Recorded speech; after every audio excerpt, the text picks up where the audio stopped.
بالغذا بہت پھیلا ہوا سبجیکٹ ہے یہ. بالکل صحیح فرمایا آپ. تو اس پر کچھ روشنی. اس میں سب سے پہلے تو میں یہ کہنا چاہوں گا اپنے ناظرین کو کہ ہم جب شفا ڈھونڈتے ہیں تو ہم غلط جگہوں پہ شفا ڈھونڈتے ہیں. اللہ تعالیٰ نے جیسے قرآن میں فرمایا ہے سورہ حشر میں وَإِذَا مَرَضْتُ هُوَ يَشْفِينِ، اس سے پہلی جو آیت ہے اللہ تعالیٰ فرماتا ہے کہ میں نے تمہیں بنایا، میں ہی تمہیں کھلاتا اور پلاتا ہوں، اور اس کے بعد اللہ تعالیٰ فرماتا ہے کہ میں ہی تمہیں بیماری سے شفا دیتا ہوں.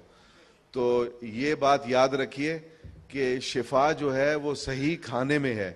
اور علاج بالغذا کو اگر میں ناظرین کے لیے چند جملوں میں سمونا چاہوں تو میں اس کو اس طرح عرض کروں گا کہ جیسے ایک گاڑی جو ہے وہ پیٹرول پہ چلتی ہے، آپ اس میں کبھی کوئی اور پانی نہیں ڈالتے یا ڈیزل نہیں ڈالتے، اسی طرح انسان کی بنائی ہوئی گاڑی بھی جو ہے وہ اس چیز پہ چلنی چاہیے جو ہمارے رب تعالیٰ نے ہمارے لیے بنائی ہے. اپنی خوراک میں سے چینی کو نکالیے، سفید چینی کو. اس چینی کے اندر رنگ کاٹ موجود ہوتا ہے. اور یہ بھی میں آپ کو بتاتا چلوں کہ جو خواتین کے چہرے پہ جھریاں اور جو چھائیاں اور جو ڈارک سرکلز ہوتے ہیں، جو ہلکے جن کو ہم کہتے ہیں، اس کا بھی چینی میں بہت زیادہ رول ہے. جن بچوں کا قد نہیں بڑھتا، جو بچے بہت زیادہ چینی کھاتے ہیں، وہ اپنے پڑھائی میں بھی نہیں صحیح ہوتے اور ان کے قد بھی پورے نہیں بڑھ پاتے. اور جو بڑی عمر میں بہت زیادہ میٹھے کا استعمال کرتے ہیں، ان کا جسم جو ہے وہ بہت جلدی جواب دے جاتا ہے. تو کالی جسے کہتے ہیں شکر اور کالا گوڑ جس کے اندر رنگ کاٹ نہیں ڈلا ہوا، اس کو اپنی خوراک میں لے کے آئیے. اور جتنا آپ نیچر کے قریب ہو جائیں گے اتنے ہی آپ بیماری سے دور رہیں گے. اس مختصر سی بات سے تو میں یہ سمجھا کہ جتنے دوست ہیں ان کو سفید چینی سے گریز کرنا چاہیے تاکہ وہ صحت مند رہیں. آٹا تو ہر گھر کی ضرورت ہے. جی. آٹا کس طرح سے اور کس قسم کا استعمال کرنا چاہیے؟ جی. آٹا میدا نہیں استعمال کرنا چاہیے. جی. آٹے کے اندر سے وہ آٹا جس کے اندر سے سوجی نکال لی گئی ہے، وہ آٹا جس کے اندر سے وہ چھان نکال لیا گیا ہے، وہ آٹا ہمیں کوئی صحت نہیں دیتا بلکہ وہ مضر صحت ہے. کا مطلب ڈاکٹر صاحب یہ ہوا کہ میدے سے بنی ہوئی چیزیں بھی مضر صحت ہیں. جی، سخت مضر صحت ہیں. تو اس لیے ہمیں چکی کا آٹا کھانا چاہیے، سفید ڈبل روٹی سے اور بیکری سے پرہیز کرنا چاہیے، بوتلوں سے پرہیز کرنا چاہیے. عام تو روزمرہ کی ہماری غذا میں جو جو چیزیں شامل ہیں آپ ان کے بارے میں ہمیں بتا رہے تھے کہ یہ میدے سے مراد یہ کہ بیکری ہماری زندگی سے نکل گئی.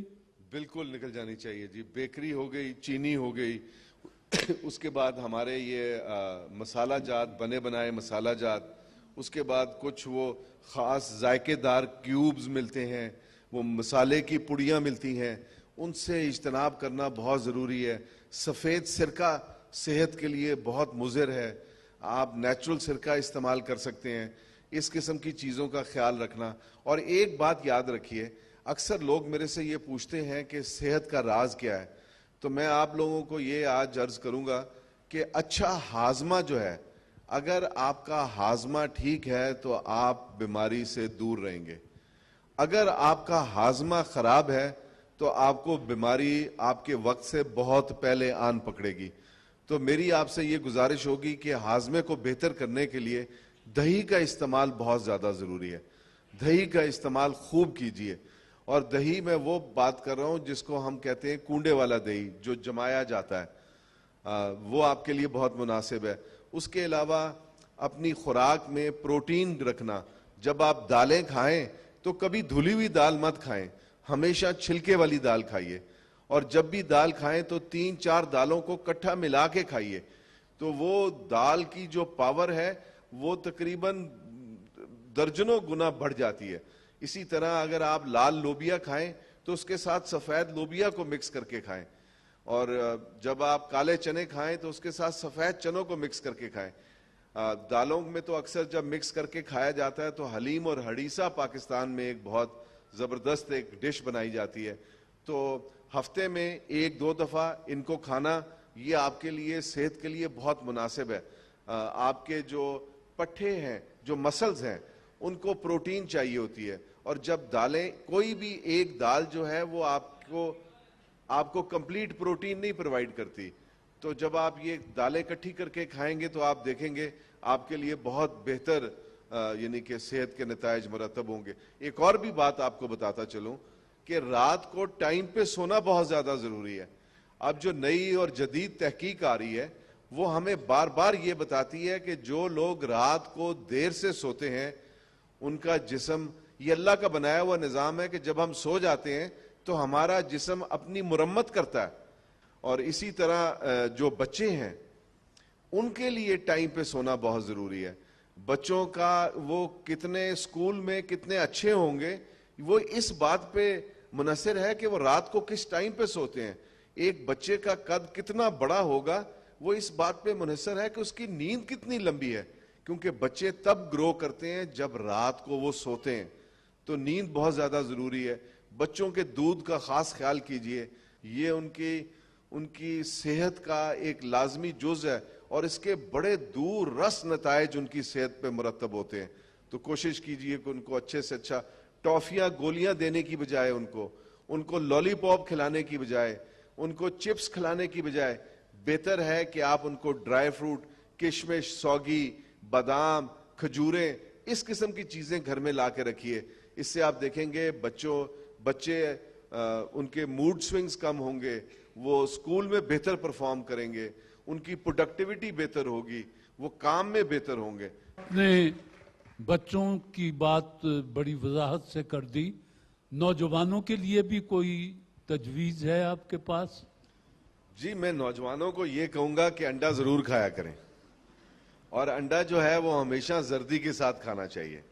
اور میں نوجوانوں کو ایک اور بات یہ کہوں گا کہ اب ان کے جو دن کا سب سے امپورٹنٹ کھانا ہے وہ صبح ناشتہ ہے.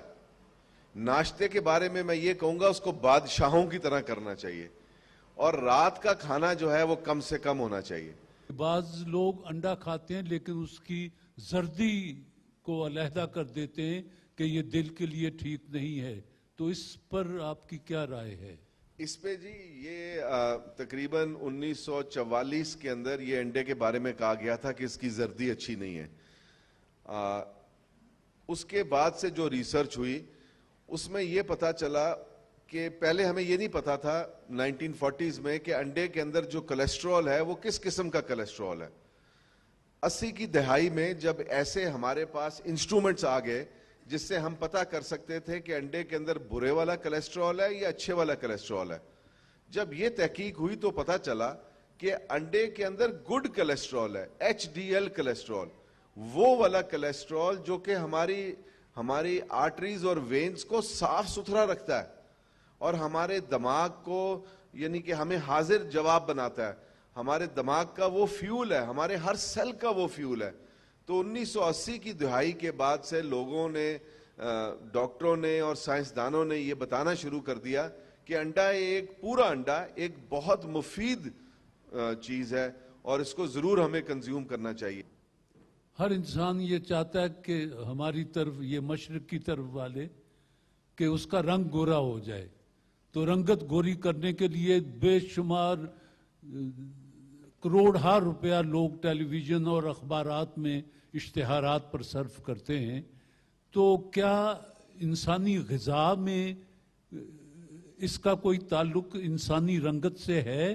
اگر آپ کی خوراک میں ایسی چیزیں نہیں ہیں جن کا ہم نے پہلے ذکر کیا, اور میں نے یہ بھی بتایا کہ چھائیاں اور جو وہ ہلکے ہیں, وہ اگر آپ چینی اور میدا اور سرکہ اور اس قسم کی چیزیں استعمال کریں گے جو کہ آپ کے جسم کا لازمی جز نہیں ہے, تو آپ کی سکن انویریبلی خراب ہوگی.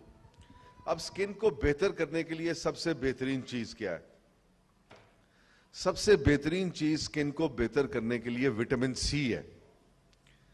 ایک اور چیز بھی ہے جس کے بہت زیادہ لوگ آج کل انجیکشنز لگواتے ہیں اپنی سکن کو سفید کرنے کے لیے, مگر وہ زیادہ دن, 2-3 دن سے زیادہ اس کا اثر رہتا نہیں ہے. اس کو گلوٹاتھیون کہتے ہیں. اگر آپ اپنی سکن کو صاف رکھنا چاہیں تو آج کل تو کینوؤں کا اور فروٹر اور موسمیوں کا سیزن ہے، خوب جوس نکال کے پیجئے. وہ آپ کے جسم، وہ اینٹی آکسیڈنٹ کے طور پہ کام کرتا ہے. آپ کے جسم میں جتنے فری ریڈیکلز ہیں جو سکن کو ڈارک کرتے ہیں ان کو باہر لے کے نکل جاتا ہے. اسی طرح گریپ فروٹ بھی ہے. ان چیزوں کے علاوہ ایک اور چیز جو ہے جو سکن کو بہت بہتر کرتی ہے، جیسے ہم نے ابھی بات کی گلوٹاتھیون کی، جب گرمیوں کا سیزن آئے گا تو وہ سکن وائٹننگ ایجنٹ جو ہے گلوٹاتھیون، وہ تربوز میں کوٹ کوٹ کر بھرا ہوا ہے. تو آپ تربوز کا جوس بھی لے سکتے ہیں اور خوب تربوز بھی کھا سکتے ہیں. وہ بھی آپ کی سکن کے لیے ایک اندر سے آپ کی سکن کو ریجوینیٹ کرتا ہے.